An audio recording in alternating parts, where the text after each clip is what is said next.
Selamat datang di Waduk Jatiluhur. Waduk ini diberi nama Waduk Jatiluhur karena perjuangan Insinyur Haji Juanda yang gigih memperjuangkan terwujudnya pembangunan Waduk Jatiluhur.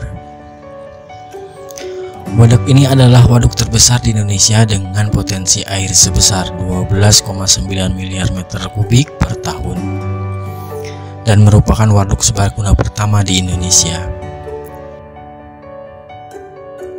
Pembangunan waduk ini digagas oleh W.J. van Blommestein, seorang ahli pengairan dari Belanda, guna memanfaatkan aliran Sungai Citarum untuk mengairi lahan pertanian. Sebelum waduk ini dibangun, musim hujan sering terjadi banjir di Bekasi, di Karawang, sehingga menyulitkan kegiatan pertanian.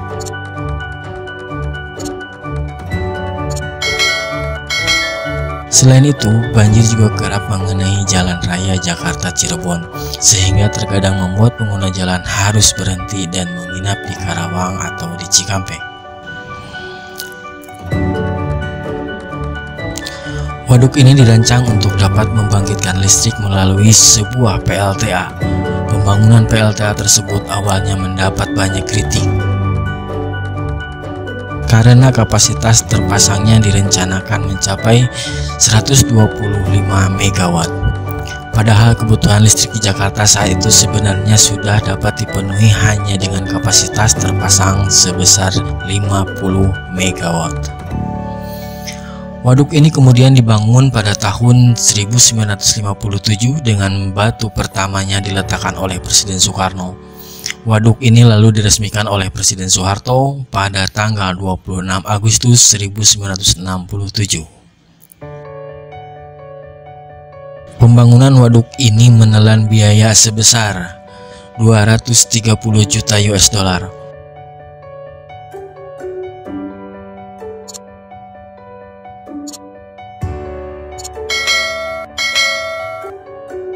Waduk ini membuat 4 desa tergenang penuh dan 11 desa lainnya tergenang sebagian,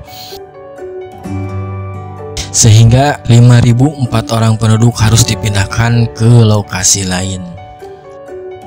Waduk ini dirancang berumur layanan sampai 200 tahun, tetapi dengan selesainya pembangunan Waduk Cirata dan Waduk Saguling, umur layanan waduk ini diperkirakan mencapai 276 tahun dari tahun 1987. Untuk keperluan irigasi juga dibangun bendungan curug untuk membagi air keluar dari waduk ini. Ketiga saluran irigasi yakni Citarum Timur, Citarum Barat, dan Citarum Utara yang masing-masing difungsikan untuk mengairi lahan pertanian seluas sekitar 80.000 hektar area. Setelah selesai dibangun, waduk ini dikelola oleh sebuah perusahaan negara yang diberi nama PN Jatiluhur, yang kemudian berubah statusnya menjadi sebuah perusahaan umum dengan nama Perum Otorita Jatiluhur.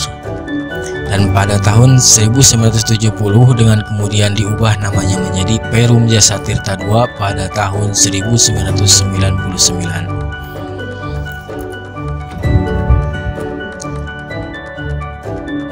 Selain berfungsi sebagai PLTA dengan lapisan sistem terbesar di dunia, kawasan Jatiluhur juga memiliki banyak fasilitas rekreasi yang memadai, seperti hotel, bungalow, bar, restoran, lapangan tenis, biliar, dan lainnya. Berikut ini penampakan salah satu arena wisata yang ada di kawasan Jatiluhur, yaitu Waterworld Jatiluhur.